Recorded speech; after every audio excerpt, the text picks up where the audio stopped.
next year in addition to the extension. Secondly, Afghan's foreign minister said the U.S. and other countries should release upward of $10 billion in funds that were frozen in the Taliban takeover.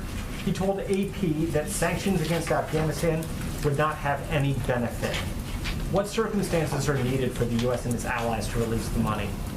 Well, I think what he's referring to is the status of the reserves. And the reserves remain inaccessible to the Taliban, I think, as many of you know. But let me outline for you why that is.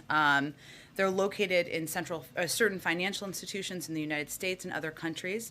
And these institutions have put in place a common risk mitigation strategy when countries that hold funds in those institutions face considerable uncertainty. There are a number of reasons why these reserves remain inaccessible. And I'll note first, though, Josh, that, of course, this is a very complicated issue, and we're continually reviewing thoughtfully and in coordination with allies and partners. But these are some important reasons. First and foremost, the status of the funds is a subject of ongoing litigation brought by certain victims of 9/11 and other terrorist attacks who hold judgments against the Taliban. These legal proceedings cannot be disregarded and have led to the temporary suspension of any movement of the funds through at least the end of the year and quite possibly longer.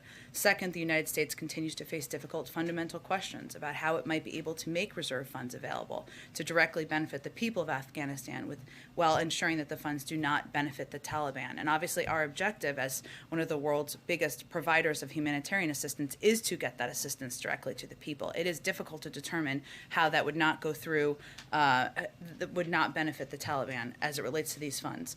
Third, the Taliban remains sanctioned by the United States as a specially designated global terrorist group, and a number of its officials are subject to the UNSCR's 1988 sanctions regime. This raises immediate red flags for many state central banks and the financial community more generally when considering any transactions. Again, we're continuing to review. It's a very complicated and challenging issue, but that's the status and the reason why we have not, there is not any update on that at this point in time. Go ahead, Trevor.